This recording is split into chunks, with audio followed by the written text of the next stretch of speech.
Assalamualaikum warahmatullahi wabarakatuh. Perkenalkan, nama saya Fitria Ekarini, SPD MPD. Saya merupakan dosen dari Program Studi Pendidikan Teknik Informatika dan Komputer, jurusan Teknik Elektro, Fakultas Teknik Universitas Negeri Semarang. Saya mengajar di Universitas Negeri Semarang sejak tahun 2019 hingga saat ini. Pada kesempatan kali ini, saya akan memberikan pernyataan deskripsi diri unjuk kerja Tridharma Perguruan Tinggi atau disingkat dengan PDD UKTPT unsur pengajaran dalam rangka memenuhi persyaratan sertifikasi dosen tahun 2023. Di sini saya akan menjelaskan terkait mata kuliah yang saya ampu dan sekaligus menjadi mata kuliah pokok saya, yaitu mata kuliah Strategi Pembelajaran Informatika. Ada 3 kegiatan yang akan saya sampaikan dan jelaskan, meliputi yang pertama adalah delivery, yaitu penyampaian materi. Di sini yang akan saya jelaskan itu terkait deskripsi dari mata kuliah, kemudian kemampuan yang diharapkan, lalu ada materi pembelajaran. Selanjutnya saya juga akan menjelaskan terkait model perkuliahan atau sistem perkuliahan yang saya gunakan dan juga metode pembelajaran yang diterapkan. Dan kegiatan yang kedua itu ada interaction, yaitu interaksi antar dosen dan mahasiswa. Pada kegiatan interaksi ini akan saya jelaskan interaksi yang dibangun oleh dosen dan mahasiswa dan juga interaksi antar mahasiswa dengan mahasiswa di dalam pembelajaran. Untuk kegiatan keempat ada assessment. Assessment merupakan penilaian mahasiswa dan di sini yang akan saya jelaskan terkait sistem penilaian pada mata kuliah Strategi Pembelajaran Informatika. Untuk itu akan saya jelaskan satu persatu mulai dari kegiatan delivery, kemudian interaction dan juga assessment-nya. Dimulai dari delivery, deskripsi mata kuliah pada mata kuliah Strategi Pembelajaran Informatika. Di sini mata kuliah ini merupakan mata kuliah wajib di KSKS, diperuntukkan untuk mahasiswa semester 4. Mata kuliah ini berisi tentang pengertian pembelajaran, pengertian desain pembelajaran, mengidentifikasi komponen desain pembelajaran, memahami teori pembelajaran, kemudian juga memahami model desain pembelajaran dalam informatika. Setelah melakukan kursus ini atau mata kuliah ini, mahasiswa akan lebih siap untuk melanjutkan studi atau memiliki keterampilan untuk melakukan proses pembelajaran. Kursus ini mendukung magang di kelas yang relevan, yaitu bisa di rekayasa perangkat lunak, kelas teknik jaringan dan komputer, dan juga kelas multimedia. Kemudian di dalam deskripsi ini juga akan disampaikan materi-materinya dan sampai pada assessment yang digunakan dalam mata kuliah Strategi Pembelajaran Informatika. Kemudian setelah deskripsi mata kuliah yang akan saya jelaskan adalah kemampuan yang diharapkan. Di sini ada 2 keterampilan atau keterampilan yang diharapkan. Di sini terdiri dari capaian pembelajaran lulusan itu sendiri atau mahasiswa, kemudian capaian pembelajaran mata kuliah. Untuk capaian pembelajaran lulusan yang diharapkan itu mahasiswa mampu melaksanakan proses pembelajaran dengan memahami kondisi karakteristik peserta didik, sumber daya yang dimiliki dan juga lingkungan belajarnya. Kemudian harapan yang kedua atau capaian pembelajaran lulusan yang kedua itu mampu menyusun perangkat pembelajaran sesuai dengan kebutuhan kurikulum dan standar yang berlaku. Yang ketiga, mampu merancang program pelatihan di bidang teknologi informasi berdasarkan prinsip pedagogik. Kemudian yang keempat, itu selalu menjunjung tinggi etika profesi dan dalam menjalankan tugas dan profesionalismenya. Sedangkan untuk capaian mata kuliah, itu mahasiswa memahami desain pembelajaran informatika, mahasiswa mampu menjelaskan komponen-komponen desain pembelajaran dalam informatika, dan juga mampu membedakan teori pembelajaran dalam desain pembelajaran informatika. Dan juga yang keempat, mahasiswa mampu memahami model desain pembelajaran di bidang informatika. Dan yang terakhir adalah mahasiswa mampu menyusun perangkat pembelajaran informatika. Kemudian dalam mata kuliah strategi pembelajaran informatika sendiri itu ada beberapa mata materi ya atau subjek matternya. Itu yang pertama, materi yang akan dijelaskan dalam mata kuliah strategi pembelajaran informatika itu adalah ruang lingkup pendidikan informatika itu sendiri dan juga karakteristik pendidikan informatika untuk sekolah umum dan juga sekolah menengah kejuruan. Kemudian yang kedua, mempelajari komponen-komponen desain pembelajaran, itu meliputi mengelola komponen pembelajaran, kemampuan mengelola kelas, dan juga desain pembelajaran. Selanjutnya juga ada pendekatan, strategi, dan metode pembelajaran. Materi selanjutnya adalah teori pembelajaran dalam desain pembelajaran. Yang berikutnya ada model pembelajaran dan implementasinya di dalam informatika itu sendiri, menyiapkan perangkat pembelajaran dan membangun interaksi ya, proses belajar mengajarnya. Kemudian juga ada materi mengenai permasalahan pada pembelajaran informatika di sekolah umum dan SMK. Kemudian ada materi tentang model blended learning pada pembelajaran informatika. Kemudian juga ada materi pemanfaatan sumber belajar dan juga perangkat belajar daring pada pembelajaran informatika. Dan yang terakhir ada materi tentang desain rancangan pelaksanaan pembelajaran informatika baik di sekolah umum, SMK, dan maupun program diklat. Selanjutnya, sistem perkuliahan atau model perkuliahan yang saya terapkan atau yang saya gunakan adalah model blended learning. Blended learning di sini antara sinkronus dan asinkronus. Untuk sinkronus, perkuliahan yang saya lakukan itu sudah tatap muka di kelas, sehingga pembelajarannya kita luring itu di dalam kelas sesuai dengan jadwal atau jam dari strategi pembelajaran informatika itu sendiri. Kemudian blended learningnya dengan asinkronus itu saya tetap menggunakan platform e-learning utama dari UNES yaitu Elena. Sehingga meskipun kita tatap muka, tetapi seluruh aktivitas pembelajaran yang kita lakukan itu tampak atau sudah disesuaikan di dalam Elena. Di dalam Elena sendiri itu sudah saya berikan atau sudah saya susun materi berikut video penjelasannya, sehingga mahasiswa sebelum masuk ke perkuliahan di tatap muka itu sudah bisa mengakses materi terlebih dahulu dan mempelajari terlebih dahulu video pembelajaran yang sudah saya siapkan. Kemudian di situ juga ada forum diskusi. Forum diskusi itu untuk mahasiswa, ya, mahasiswa dalam berinteraksi atau bertanya kepada dosen atau juga bertanya jawab atau berdiskusi dengan rekan mahasiswa itu sendiri. Kemudian di dalam Elena juga sudah ada penilaiannya. Ada tugas yang saya pasang di sana. Di situ mahasiswa bisa mengakses tugas, kemudian juga tempat pengumpulan tugas itu juga berada di Elena. Itu untuk yang sinkronus. Kalau untuk yang tatap muka, yang sinkronus di dalam kelas, itu mahasiswa menjalankan, ya, kita belajar di kelas, kemudian ada kegiatan diskusi di dalamnya, tanya jawab secara langsung, dan juga ada proses evaluasi di setiap akhir perkuliahan. Untuk awal perkuliahan, ya, untuk awal perkuliahan sendiri dari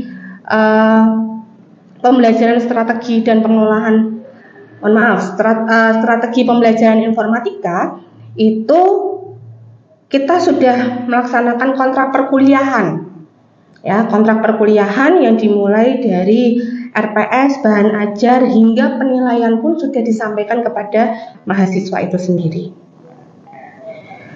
Kemudian di dalam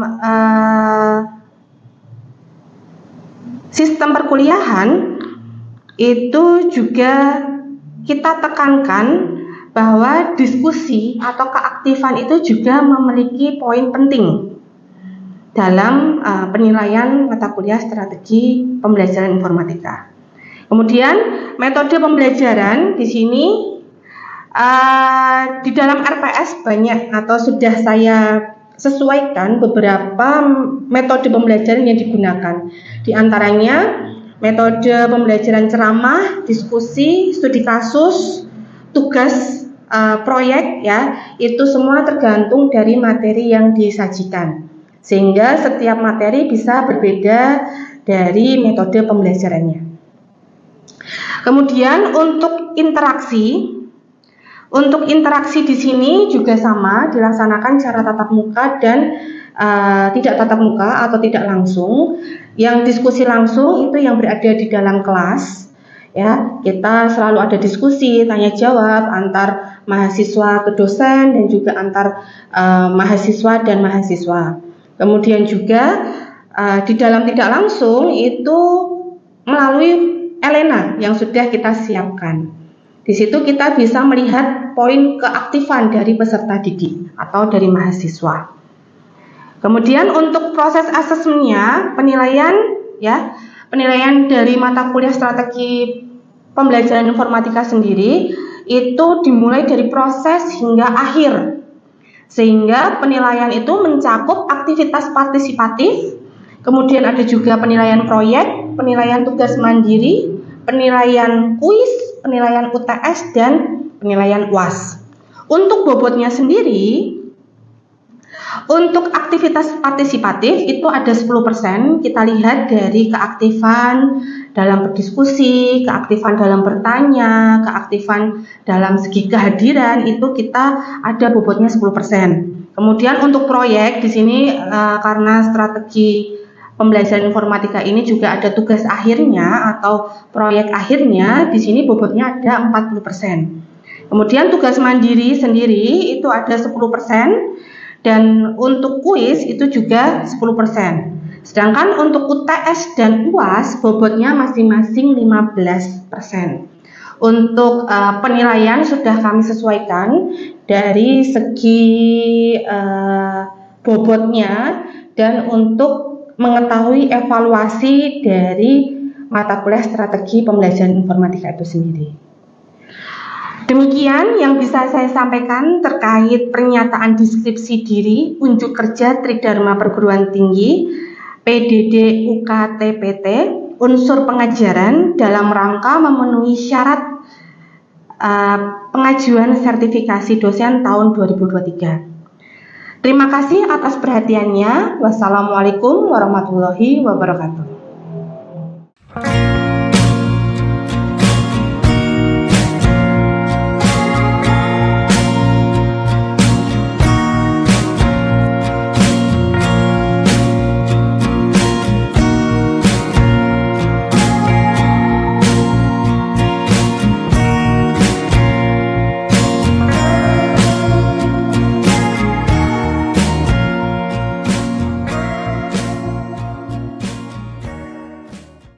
Selamat pagi Mas Mbak semua.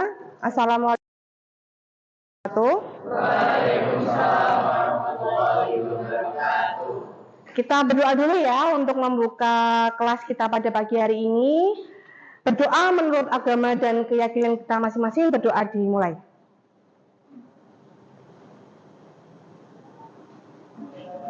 Cukup? Ya, gimana kabarnya? Baik ya, sehat semua? Ya, ini lagi musimnya peralihan, yaitu kalian harus jaga kesehatan biar tidak sakit, karena ya di kelas-kelas lainnya banyak Mas Mbak ya, kita harus pakai masker lagi ya. Usahakan kita sudah tidak ada COVID ya, meskipun virus itu tetap ada. Oke, ini masuk pada minggu kedua ya, mata kuliah strategi pembelajaran informatika. Pada minggu lalu kita sudah melakukan kontrak perkuliahan, kemudian kita sudah menyamakan persepsi kita, tujuan kita dalam pembelajaran strategi pembelajaran informatika itu sendiri ya, karena kita nantinya akhirnya ya seperti yang sudah saya sampaikan minggu lalu, kita membuat suatu rancangan desain pembelajaran. Nah, gunanya untuk apa ya? Untuk kalau kita tarik ke jangka panjangnya, ya untuk bekal kalian menjadi seorang pendidik tentunya. Tapi kalau kita ambil beberapa semester ke depan, itu nanti akan ada pembelajaran mikro, namanya ya mata kuliah. Di situ kalian harus mempraktekkan. Dan juga nanti ada PPL atau sekarang namanya PLP. Nah, itu bagaimana kalian mengelola, mendesain kelas. Nah, itu yang perlu dibuat, dipersiapkan. Sehingga untuk tugas akhirnya seperti yang sudah saya sampaikan, kalian membuat suatu perangkat pembelajaran. Ibaratnya kalian membuat alatnya dulu. Alatnya kalian siap, nah nantinya kalian bisa langsung terjun pada pembelajaran. Gitu ya. Itu kita sekilas menarik materi dari minggu lalu. Nah, untuk minggu hari ini atau minggu kedua ini kita akan mempelajari tentang komponen pembelajarannya dan juga bagaimana mengelola komponen tersebut dalam pembelajaran. Ya, sebelum saya masuk ke materi, saya akan presentasi. Endang Pratiwi hadir. Nabila. Oke, kemudian ada Chandra. Muhammad Fadli. Septiana Dewi. MBKM. Vista. Ya, kemudian Vina. Hadir. Rizka Husnu. Oke. Muayyad. Ya. Kemudian Korina. Hadir. Faisal Anas. Hadir. Nindya. MBKM. Riko. Hadir. Renita. Baik. Kita akan melanjutkan. Ya, masih semangat enggak? Semangat ya. Ini calon-calon pendidik semua loh, ya. Calon-calon pendidik. Nah, di sini gunakan kesempatan kalian untuk mempelajari. Nah, sebelum kita masuk ke komponen pembelajaran, di sini saya mau tanya, belajar itu apa? Proses? Apa? Belajar? Mencari ilmu? Mencari pengetahuan? Ya, belajar, Bu. Ya enggak? Soalnya definisi belajar sendiri itu ya kita sulit untuk menafsirkan secara harafiah. Ya, sekarang kalau saya mencontohkan, saya memberikan suatu ilmu kepada kalian untuk memanjat pohon, itu belajar enggak kalian? Belajar. Sekarang saya berikan ilmu kalian untuk mengganti lampu. Belajar. Nah, tetapi kalau saya memberikan perumpamaan, Mas, Mbak, saya ajari naik pohon. Nah, dalam menaik pohon itu, nanti Mas tujuannya kalau ada mangga tetangga kalian berbuah, kalian bisa ambil. Belajar apa bukan? Belajar, Bu, bukan, Bu. Nah, itu proses tuh untuk mendapatkan ilmu atau pengetahuan. Itu betul, ya. Kemudian terjadi perubahan perilaku.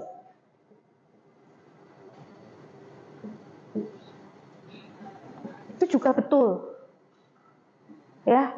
Tapi paling untuk memagari atau biar kita ada satu kesamaan, ya, itu hanya ada satu kata, Mas, Mbak, positif. Apanya yang positif tujuannya? Ya. Sehingga hubungannya apa? Ya, belajar itu ada kaitannya dengan proses belajar mengajar yang dilakukan oleh guru. Tetapi di sini kita akan membentuk sudut pandang kita sebagai seorang pendidik. Ya, di sini ada yang mengatakan mutu SDM Indonesia. Kalau dari survei itu kita kualitasnya paling rendah. Apanya? Pendidiknya. Dan sekarang gimana peserta didiknya mau bagus kualitasnya kalau pendidiknya tidak bagus? Ini kualitas guru yang perlu ditingkatkan. Ya, sekarang untuk kualitas guru itu, ya, ada yang bisa kita sebutkan, ya, itu menuju kunci kualitas pendidikan yang lebih baik. Sehingga sebenarnya core-nya itu bukan di peserta didik, tapi ke pendidiknya dulu. Ya enggak? Nah, di sini bagaimana mempersiapkan guru yang berkualitas? Itu apakah cukup dengan gelar S1? Ya, dulu mungkin iya. Tapi sekarang sudah berkembang. Sekarang untuk guru pengajar di tingkat satuan SD, SMP, SMA, SMK, MA saja mungkin sudah S2. Di sini ya, untuk menjadi tenaga pendidik sebagai seorang dosen sekarang tuntutannya S3. Ya, nah, kemudian apakah cukup dengan latihan praktek mengajar? Penting. Ya, apalagi nanti ada pembelajaran mikro, PPL, itu di situ tempat kalian untuk belajar. Kemudian, apakah perlu uji kompetensi?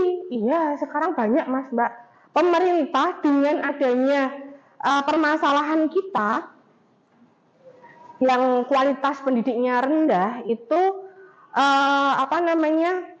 memberikan banyak program. Jadi tidak hanya kalian saja yang diberikan program seperti MBKM, kampus mengajar dan lain sebagainya, tidak. Tetapi di dalam guru itu diberikan program-program juga seperti PPG, ya, pendidikan profesi guru.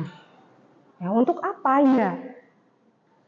Itu merupakan salah satu langkah dari pemerintah guna mengatasi tadi ya, kualitas yang mungkin dikatakan kalau kita bersaing dari negara-negara lainnya termasuk yang rendah. Ya, untuk PPG. Di sini kalau kita sudah mengetahui bagaimana belajar, nah tadi mengajar itu apa? Atau pembelajaran itu apa? Ya, di situ ada suatu komunikasi, proses komunikasi. Apa yang disampaikan? Pembelajaran. Kita temukan ya untuk alatnya atau informasi yang dilakukan atau prosesnya, sehingga di sini ada dua aktor, ada pengirim dan penerima. Pengirimnya siapa? Guru. Ya, yang menerima komponen pembelajaran. Ya. Komponen pembelajaran seperti yang kalian lihat, ada peserta didik, ada pendidik, ada bahan pembelajaran, kemudian ada media pembelajaran, sarana pendukung, dan alat evaluasi. Pertanyaannya, jika salah satu komponen ini tidak ada, apakah bisa dikatakan itu sebagai pembelajaran? Tidak. Ada yang bisa? Dasarnya bisa kita katakan bahwa dari keseluruhan ini ya pastinya ada di dalam setiap pembelajaran. Meskipun ya baik itu bisa tersirat ya, tidak nyata ataupun yang sudah nyata. Seperti ini. Gitu ya, ini untuk komponennya, sehingga untuk mengelola komponen kelas atau komponen pembelajaran ini seperti apa? Ya, kalian sebagai seorang pendidik ya berusaha semuanya ditampakkan atau secara tersurat semua komponennya agar itu bisa tercapai secara optimal dari tujuan pembelajaran ini.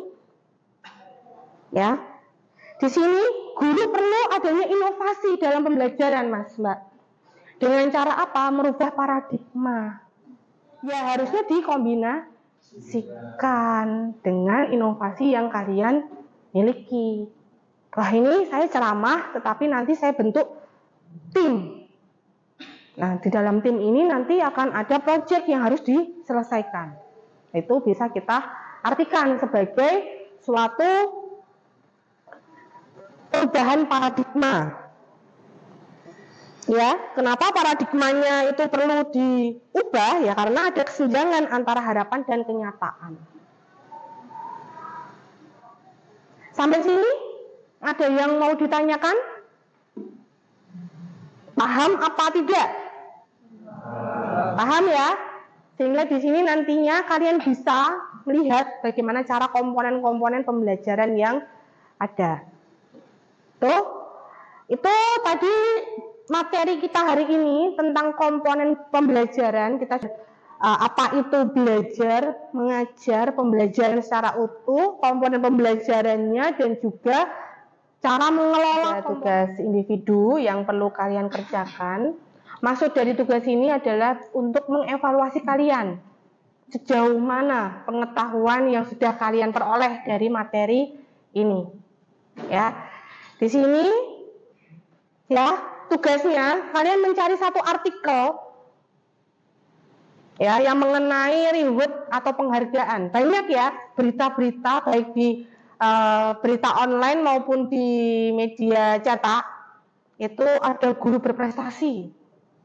Guru ya kebanyakan yang kita sorot adalah yang di luar ya, yang di zona TTT tadi. Ini bisa kalian ambil salah satu beritanya atau artikelnya, dan yang harus kalian lakukan kedua adalah menganalisis. Pengumpulannya bisa nanti kalian lihat ya. Ini nanti baik materi maupun penugasan saya upload di Elena karena platform pembelajaran utama kita ada di Elena ya. Sehingga kalian bisa melihat, mengerjakan dan mengupload tugas tersebut di Elena. Oke ya. Dari tugas ini ada yang kurang paham? Paham ya? Gitu. Sebelum saya tutup ya, coba salah satu merefleksi apa yang tadi kita pelajari. Siapa yang mau membuat kesimpulan apa yang sudah kita pelajari hari ini? Mas Riko? Baik Ibu, untuk refleksi mungkin dari belajar hari ini, kita belajar mengenai apa yang terjadi dari belajar.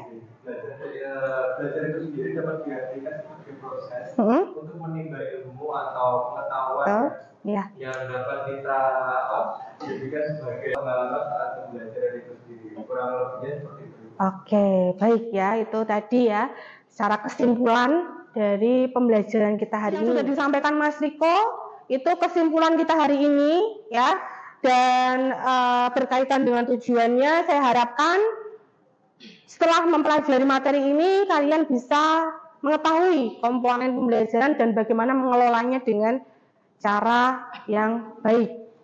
Ya, di sini perlu saya garis bawahi, cara yang baik itu tidak melulu menurut kalian, oh ini baik, jadi saya terapkan, tidak, tetapi tergantung peserta didiknya, tergantung waktunya dan tergantung kondisinya. Gitu ya. Oke, kalau tidak ada yang ditanyakan, mungkin cukup untuk kegiatan kita pada pagi hari ini, untuk pertemuan kedua ini. Ya, saya akan tutup. Sebelum kita tutup, kita berdoa lagi. Ya, kita berterima kasih sudah berjalan dengan lancar dan berdoa agar ilmu kita terdistribusikan dengan baik pada diri kita atau bisa kita terapkan. Kita berdoa menurut agama dan kepercayaan kita masing-masing. Berdoa dimulai. Cukup ya, semoga apa yang kita pelajari hari ini bermanfaat ya untuk kita semua. Dan mungkin itu saja, jangan lupa tugasnya dikerjakan dan materinya, untuk materi lebih detailnya bisa kalian baca lagi di Elena. Gitu ya. Saya tutup untuk kegiatan kita pada pagi hari ini, pada pertemuan kedua ini. Akhir kata, wassalamualaikum warahmatullahi wabarakatuh. Waalaikumsalam warahmatullahi wabarakatuh.